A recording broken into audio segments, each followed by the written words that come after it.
Are you down to predict?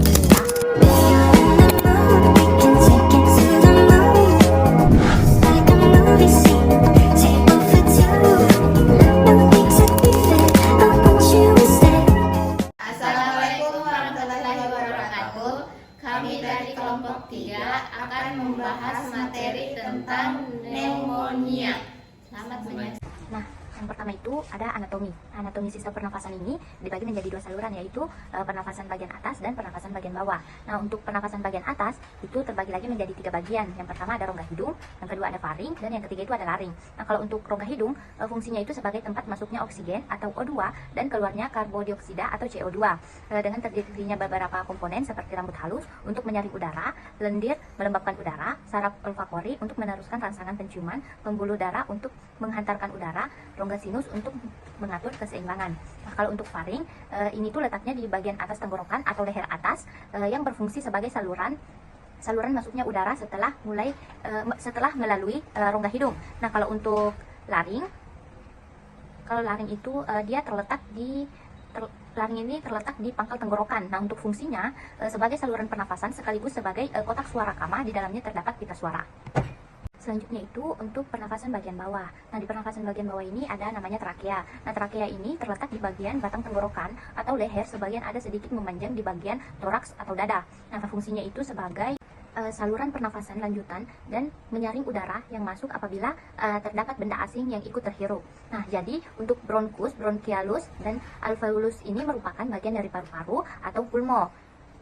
Di sini saya akan menjelaskan lebih rincinya lagi apa itu bronkus, bronchiolus, sama alveolus. Nah, jadi bronkus ini tuh merupakan cabang dari trakea. Pada bagian ini udara hanya numpang lewat saja. Nah, strukturnya itu menyerupai trakea tetapi lebih sempit. Nah, kalau untuk bronchiolus ini merupakan cabang dari bronkus. Pada bagian ini tuh udara hanya lempang lewat saja untuk menuju ke paru-paru. Nah, bronchiolus ini tuh berjumlah 2 lobus. Nah, yang pertama itu di lobus paru-paru bagian kanan, terus yang kedua itu di lobus paru-paru bagian kiri. Nah, terus yang ketiga itu ada alveolus. Nah, di mana alveolus ini mempunyai cabang alveoli. Jadi pada cabang alveoli ini terjadi pertukaran oksigen atau O2 dan karbdioksida atau CO2. Nah, terus alveolus ini juga mempunyai dinding tipis dilindungi oleh selaput pleura yang terdiri dari 2 bagian. Nah, yang pertama itu ada pleura visilaris. Ini tuh tujuannya untuk melindungi paru-paru bagian dalam. Nah, kalau yang kedua itu pleura parietalis, ini tuh tujuannya untuk melindungi paru-paru bagian luar. Selanjutnya kita masuk di definisinya. Jadi pneumonia ini adalah infeksi akut yang mengenai jaringan paru-paru atau alveoli. Nah, yang dapat disebabkan oleh berbagai mikroorganisme seperti virus, jamur, dan bakteri. Nah, pneumonia ini juga bentuk dari infeksi saluran pernafasan akut yang sering disebabkan oleh virus atau bakteri. Jadi paru-paru terdiri dari kantung-kantung kecil yang disebut dengan alveoli. Nah, isinya itu dia berisi seperti udara ketika di dalam kondisi sehat. Jadi ketika seseorang menderita pneumonia ini, alveolinya itu dipenuhi dengan nanah atau cairan yang membuat pernafasan seseorang itu terasa sakit dan membatasi asupan oksigen. Nah, selanjutnya ada klasifikasi. Nah, ini tuh terbagi menjadi 3, yaitu berdasarkan penyebab, berdasarkan area paling terkena, dan berdasarkan rentang usia. Nah, yang pertama itu berdasarkan agen penyebab. Nah, yang pertama ada pneumonia komunitas. Nah, ini tuh merupakan infeksi paru-paru yang terjadi di luar lingkungan rumah sakit atau fasilitas perawatan jangka panjang. Selanjutnya ada pneumonia atipikal nosokornial. Nah, ini tuh merupakan jenis pneumonia yang terjadi sebagai hasil dari perawatan medis di rumah sakit atau fasilitas kesehatan lainnya. Nah, selanjutnya ada pneumonia aspirasi. Nah, ini tuh merupakan kondisi di mana benda asing seperti makanan, cairan, atau bahan-bahannya masuk ke dalam saluran pernafasan dan menyebabkan infeksi pada paru-paru. Nah, selanjutnya ada pneumonia jamur. Nah, ini tuh biasanya pneumonia jamur terjadi ketika jamur yang biasanya di lingkungan sehari-hari kita seperti Aspergillus atau Histoplasma masuk ke dalam paru-paru dan mulai berkembang biak di sana. Nah, yang kedua ada berdasarkan area paru yang terkena. Nah, pertama itu pneumonia lobaris. Nah, ini merupakan jenis pneumonia yang mengenai 1 atau lebih lobus paru-paru. Nah, yang kedua bronchopneumonia. Nah, ini merupakan jenis pneumonia yang mengacu pada peradangan di jaringan paru-paru yang terjadi terutama di dalam bronchiolus. Nah, selanjutnya yang ketiga berdasarkan rentang usia. Nah, ini pneumonia untuk golongan umur kurang 2 bulan. Pneumonia berat ditandai dengan adanya nafas cepat, yaitu frekuensi pernafasan kurang dari 60 kali per menit. Nah, selanjutnya pneumonia untuk golongan umur 2 bulan sampai atau kurang 5 tahun. Nah, ini pneumonia berat ditandai dengan adanya sesak nafas atau tarikan dinding bagian bawah. Nah, selanjutnya ada etiologi. Nah, ini Menurut Amin dan Hart di 2015, ini penyebaran infeksi terjadi melalui droplet dan sering disebabkan oleh Streptococcus pneumonia melalui selang infus oleh Staphylococcus aureus, sedangkan pada pemakaian ventilator oleh Peruginosa dan Enterobacter. Nah, ini ada polusi lingkungan dan penggunaan antibiotik yang tidak tepat, yaitu bakteri, virus, Mycoplasma pneumonia, jamur, aspirasi. Nah, ini merupakan yang pertama bakteri itu Diplococcus pneumonia, Pneumococcus, Streptococcus hemolyticus, dan Mycobacterium tuberculosis. Nah, virus itu merupakan respiratory syncytial virus, adenovirus, dan virus influenza. Nah, yang ketiga Mycoplasma pneumonia. Yang keempat jamur, ini merupakan Histoplasma capsulatum, Cryptococcus neuroformas, dan Candida albicans. Yang kelima ada aspirasi. Nah, ini makanan atau kerosene atau bensin, minyak, dan tanah, cairan amnion, benda asing. Nah, selanjutnya pneumonia hipostatik dan pneumonia sindrom Lever. Patofisiologi pneumonia. Jadi pneumonia itu adalah penyakit yang disebabkan karena adanya infeksi dari mikroorganisme seperti bakteri, virus, atau jamur yang masuk ke dalam paru-paru dan menginfeksi jaringan parenkim paru. Nah, adapun cara mikroorganisme tersebut bisa masuk ke paru-paru melalui dua cara, yaitu yang pertama apabila orang yang terinfeksi pneumonia itu sedang batuk, bersin, atau sedang berbicara, maka mikroorganisme yang ada pada paru-paru pasien itu akan dilepaskan ke udara, dan apabila udara tersebut tidak sengaja kita hirup, maka mikroorganisme penyebab pneumonia akan masuk ke dalam saluran nafas kita dan akan bergerak menuju ke paru-paru. Dan apabila berhasil masuk ke paru-paru, akan menyebabkan terjadinya infeksi pada paru-paru. Kemudian yang kedua itu melalui alat bantu pernapasan. Nah, alat bantu pernapasan yang sudah digunakan oleh pasien pneumonia dan tidak dibersihkan dengan baik atau tidak diganti, maka akan menyebabkan penyakit pneumonia karena adanya mikroorganisme yang masih melekat pada alat bantu pernapasan tersebut. Manifestasi klinis pada penyakit pneumonia. Yang pertama itu ada demam. Demam adalah respon inflamasi yang dikeluarkan oleh tubuh yang menandakan bahwa terjadi peradangan atau terjadi inflamasi pada tubuh. Nah, pada penyakit pneumonia, organ tubuh yang mengalami peradangan itu terjadi pada paru-paru. Selanjutnya itu ada meningitis. Meningitis adalah penyakit yang disebabkan karena terinfeksinya selaput meninges. Nah, selaput meninges ini adalah selaput yang melindungi otak. Nah, pneumonia dapat menyebabkan terjadinya meningitis karena mikroorganisme yang ada pada paru-paru pasien pneumonia akan menyebar ke seluruh tubuh, salah satunya itu ke otak, sehingga dapat menyebabkan terjadinya infeksi pada selaput meninges. Lalu ada diare. Diare adalah penyakit yang disebabkan karena adanya mikroorganisme pada saluran pencernaan. Nah, mikroorganisme ini berasal dari paru-paru pasien pneumonia yang menyebar ke saluran pencernaan. Lalu ada bunyi pernapasan. Nah, bunyi pernapasan seperti mengik atau mengorok itu dapat didengarkan berdasarkan hasil pemeriksaan menggunakan stetoskop. Nah, bunyi pernapasan ini terjadi karena adanya cairan pada paru-paru pasien pneumonia. Lalu ada batuk. Batuk adalah cara tubuh untuk mengeluarkan mikroorganisme yang ada pada tubuh pasien pneumonia. Jadi batuk pada pasien pneumonia itu adalah hal yang wajar karena tubuh sedang berusaha untuk mengeluarkan mikroorganisme dari dalam tubuh dengan cara batuk.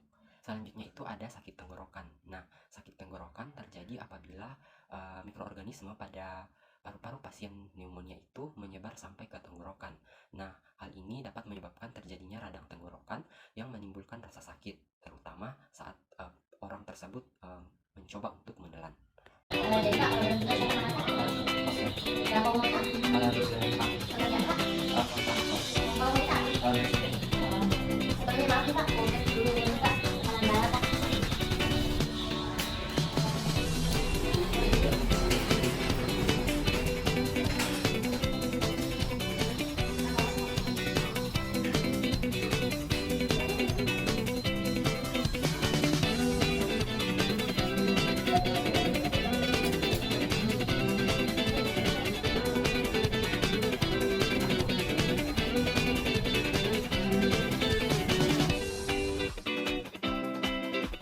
Vitasenya itu tekanan darahnya 130/85 mmHg, suhu tubuhnya itu 36,5 derajat Celcius, pernapasannya 32 per menit, denyut nadinya itu 90 per menit.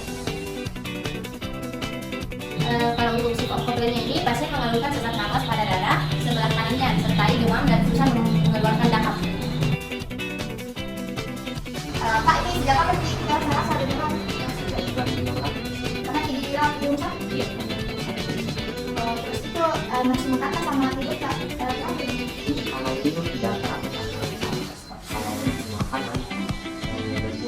Nah, jadi dapat disimpulkan bahwa histerektomia itu sekitar 3 minggu yang lalu pasien demam tinggi selama 5 hari dan pasien dirawat di rumah sakit selama 10 minggu. Terus di rumah sakit juga pasien mengonsumsi obat dari dokter. Nah, di hari ke-6 itu demamnya turun dan pasiennya mulai batuk disertai sesak nafas serta kesulitan dalam sesak nafas keluar dahaknya. Nah, kemudian kita tadi kalau gangguan tidurnya itu pola tidurnya terganggu, tidak teratur dan nafsu makannya juga berkurang. Nah, selanjutnya ada asimetri. Yang pertama inspeksi statistik, pasien nampak volume sedikit elevasi. Nah, inspeksi dinamis itu pasien terlihat pucat, mulut sensitif dan posisi pun cenderung keluar dari tensi lebih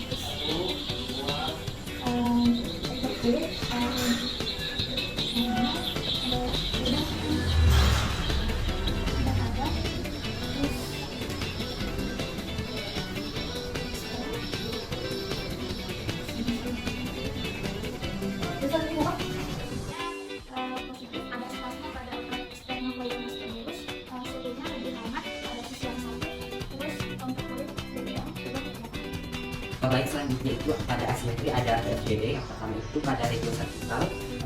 Gerakan yang pertama itu ada fleksi. Bu coba tunjukkan kepala ke bawah. Ada rasa sakit. Kemudian gerakan yang kedua itu ada ekstensi pada vertikal. Bu coba kayak gimana? Ada sakit? Oke. Baru gerakan yang ketiga itu fleksi lateral kanan. Bu coba kasih kepala ini sakit. Ada sakit? Kecilan? Ada sakit. Selanjutnya itu ada gerakan lepas pada vertikal. Bu coba nengok lagi ke kanan. Ada nyeri? Ke kiri juga? Baik, selanjutnya itu ada gerakan pasif pada regio vertikal. Gerakan yang pertama itu ada fleksi.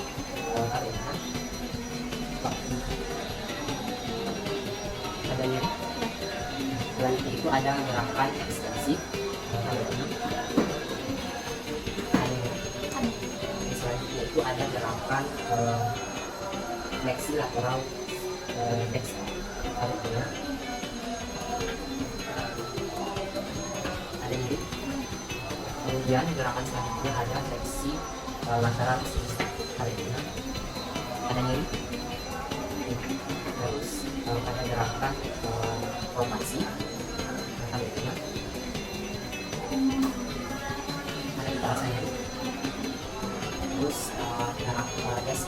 Terus selanjutnya itu ada TBMT. Gerakan yang pertama itu ada fleksi pada vertikal. Bagaimana berlawanan ada jadi kita selanjutnya itu pada gerakan ekstensi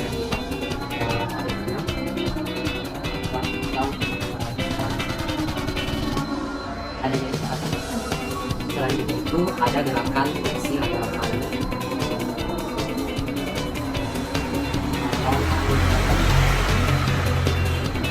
Ada jadi kita selanjutnya itu ada fleksi lateral kiri.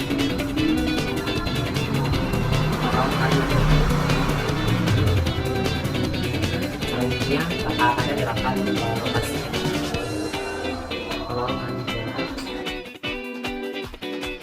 Selanjutnya itu pada regiopra. Gerakan yang pertama itu ada gerakan fleksi rambut.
Selanjutnya itu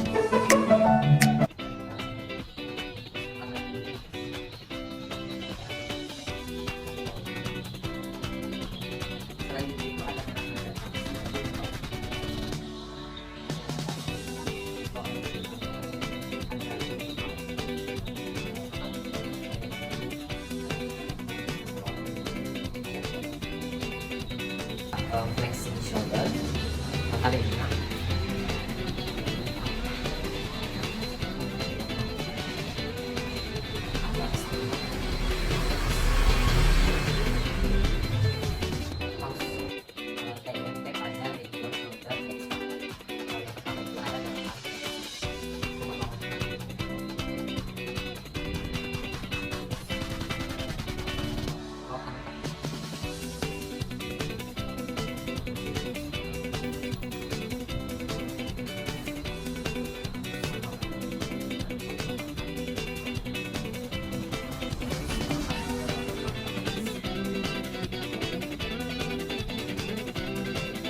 Gerakan TIFT pada shoulder, gerakan retraksi dan kontraksi. Yang pertama itu ada gerakan retraksi. Aku coba lawan kalau di depan small. Oke, lawan lawan.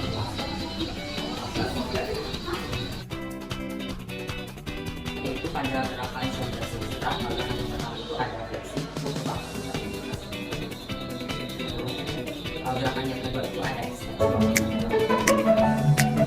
Kemudian gerakan yang ketiga itu ada abduksi atau verifikasi.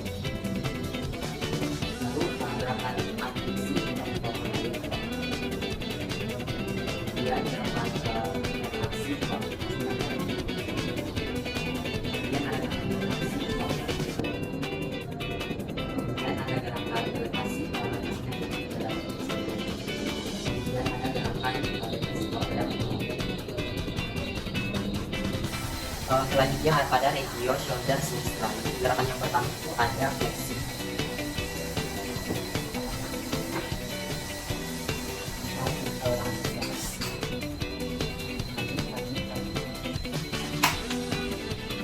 Terus gerakan yang kedua itu ada ekstensi shoulder sinistral.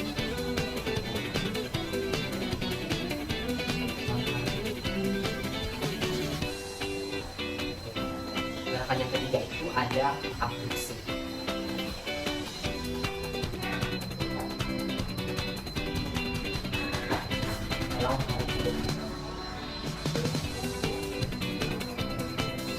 Gerakan yang keempat itu ada gerakan abduksi.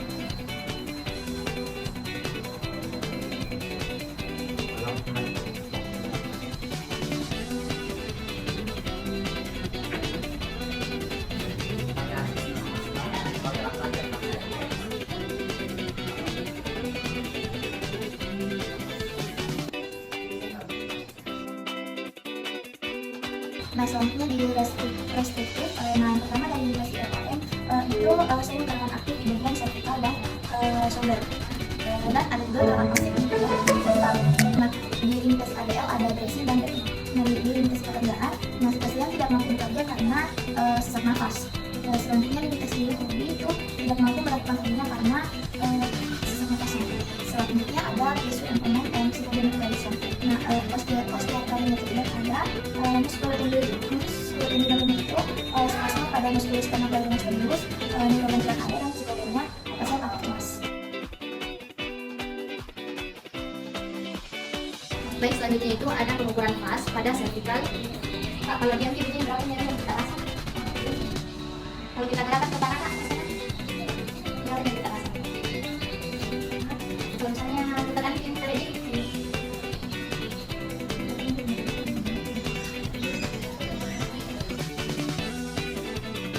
selanjutnya itu pas pada bagian chest, nah atau bagian dada. Kalau biar begini Pak, ada yang kita pasang. Oke, kalau misalnya kita kan kita tarik nih.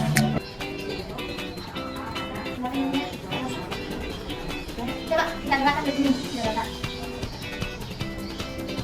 Ada yang kita pasang. Baik, selanjutnya itu spesifik tes pada pengukuran indikator akseleratif ini itu yang diukur ada 3 bagian. Yang pertama itu ada aksila, yang kedua ada costa 4 dan 5, dan yang terakhir itu ada processus psicodeus.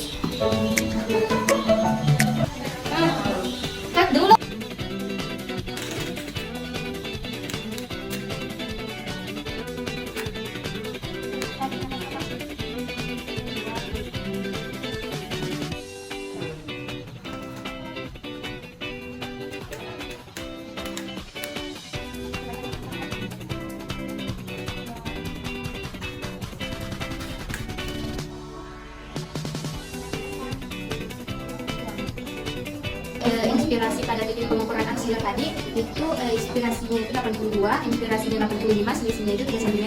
Untuk di konsta 4 dan 5, inspirasinya itu 76, inspirasinya itu 78, selisihnya itu 2 cm. Untuk di proses psikodelusnya itu inspirasinya 70, inspirasinya 72, selisihnya itu 2 cm. Selanjutnya ada spesifik tes auskultasi. Nah, ini bertujuan untuk mendengarkan suara pada dinding toraks menggunakan stetoskop.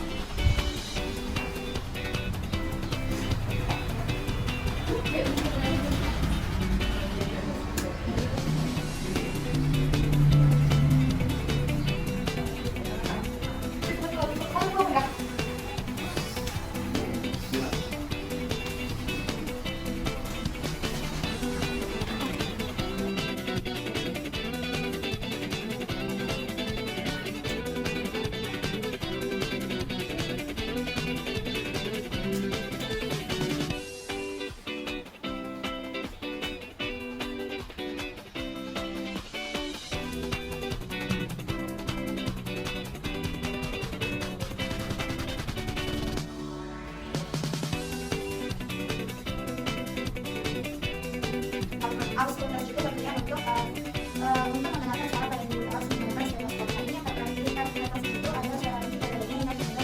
Nah, selanjutnya ada pemeriksaan perkusi. Nah, ini tuh batas atasnya kosta 2, nah batas bawah ada kosta 45, batas tangan ada sternum, nah batas kiri ada clavicular.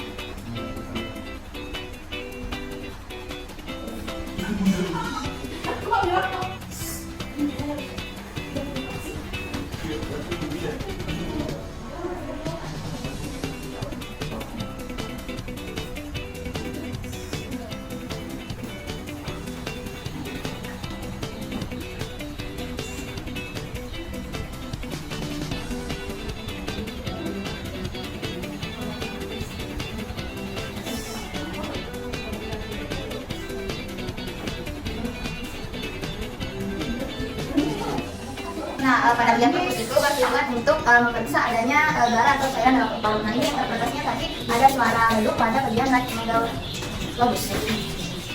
Selanjutnya ada spesifik tes mobilisasi toraks. Nah, yang pertama ada ekspansi upper. Tarik nafas. Ulang. Ekspansi middle. Tarik nafas. Ulang. Ekspansi lower. Tarik nafas. Ulang. Ini interpretasinya ada pengembangan dada di sebelah kiri dan sekat dari dada di sebelah kanan.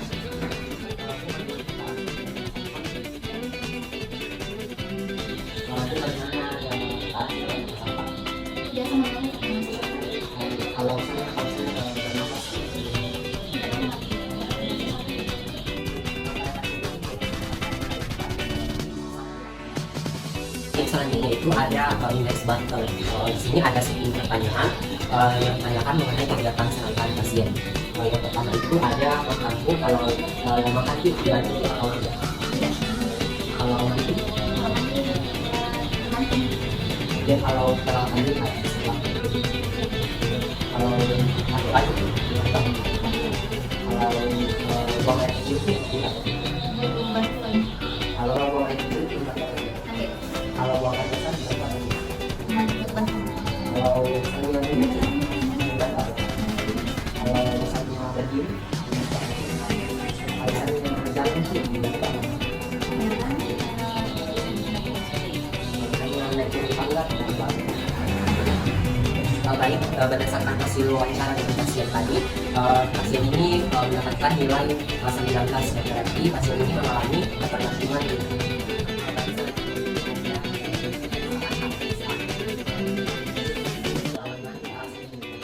baik, selanjutnya itu ada pemeriksaan KRSH. Yang pertama itu melihat ke arah sini dari kita ada cuma atau ada di satu mata. Kemudian kalau malam bisa diukur tenang. Kalau tinggal sendiri kalau malam biasa diukur tenang lagi. Bagaimana presentasi Pak?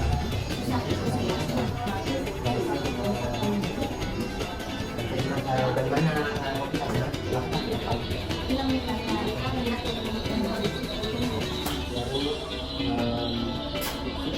motivasi langsung di otot kita ada rasa nyeri. Lalu bagaimana kita harus ada rasa cemas. Bagaimana jantung rasa cepat atau biasa. Kalau misalnya kelihatan ada rasa sakit atau kayak tercium,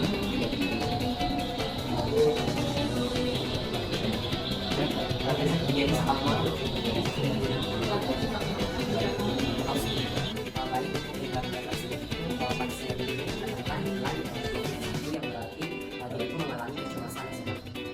Kalau saat penunjang yang dilakukan berupa X-ray, di mana terdapat bercak-bercak infiltrate yang tersebar di bronchopneumonia atau yang meliputi satu atau sebagian besar lobus. Interpretasinya itu ada sebelum pada area right lobus, dan untuk pemeriksaan laboratoriumnya itu pada limfosit itu jumlahnya 18.000 sampai 40.000 mmHg, dan sebetulnya itu di 150 cc per hari. Nah, selanjutnya ada diagnosis dan program fisioterapi. Nah, diagnosisnya itu kita buat pola pernafasan karena sesak nafas disertai batuk berdahak yang susah keluar itu dikarenakan adanya struktur pada sisi kanan legal bagus. Nah, program fisioterapinya itu yang pertama problem primer. Ini ada sesak nafas dahak yang susah keluar. Nah, kedua ada problem sekunder. Ini spasme pada muskulus sternocleidomastoideus, membuat tutup, ekspansi toraks, postur forward, seli toraks. Yang ketiga ada problem kompleks, itu gangguan ADL yaitu progresif gangguan. Baik, selanjutnya itu ada gaya fisioterapi. Yang pertama itu tujuan jangka pendeknya yaitu memelihara dan memperbaiki ventilasi jalan nafas. Kemudian yang kedua itu mengurangi spasme otot aksesori pernafasan dan membersihkan mobilisasi sekresi bila konsolidasi dan dada kubur serta dapat menjadi produktif. Kemudian yang keempat itu ada ekspansi maksimal paru dan memperbaiki postur. Kemudian tujuan jangka panjangnya itu ada membandingkan kapasitas fisik dan kemampuan fungsional ada.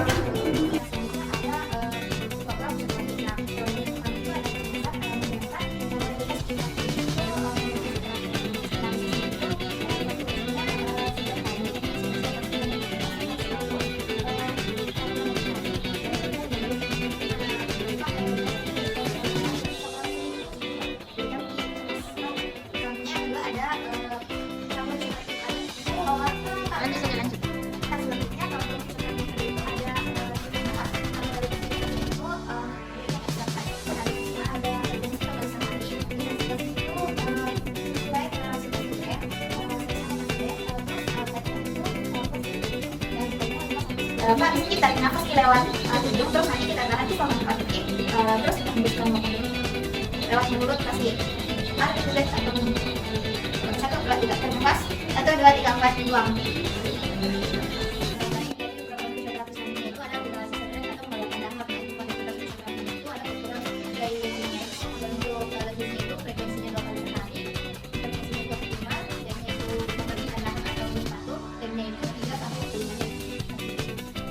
Selanjutnya itu ada postural drainage, di mana tujuannya itu untuk mengeluarkan sekret yang telah ada dalam paru dengan perfusi dan vibrasi pada daerah yang sakit. Nah, efektifkan deep coating exercise dan terkontrol. Ada perfusi dan vibration. Nah, untuk frekuensinya itu 2 kali sehari, intensitasnya itu optimal, time-nya itu meneguk atau menggetarkan. Untuk time-nya itu 2 sampai 5 menit. Selanjutnya itu ada perfusi atau breathing.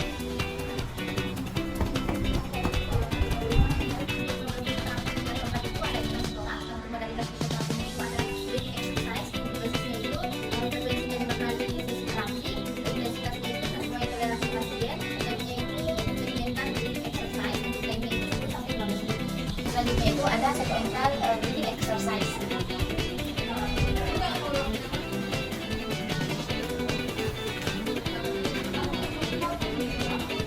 Itu ada spasme motor sternocleidomastoideus, di mana modalitas yang digunakan itu ada exercise terapi dengan frekuensi 1 kali per sesi terapi, intensitasnya 3 kali repetisi 8 hitungan, height-nya itu stretching dan time-nya itu 15 menit. Ada ibu.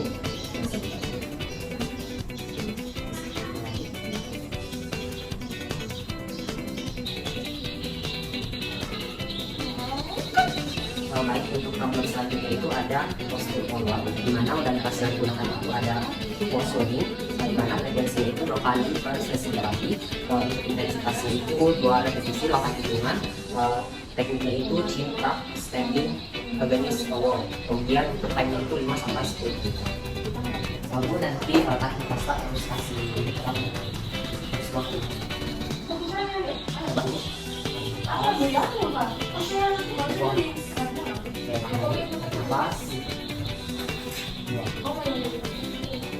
Kamu nanti kalau begini masih tanya kalau dari situ harus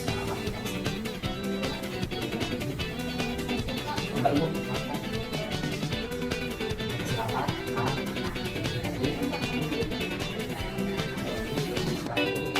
selanjutnya itu ada program. Nah, program yang pertama itu edukasi kepada pasien dan keluarga untuk mencegah infeksi berulang, pola hidup sehat, dan sanitasi lingkungan. Nah, untuk yang kedua itu edukasi untuk masyarakat yang butuh minum air putih yang cukup, melakukan program latihan sesuai anjuran fisioterapi.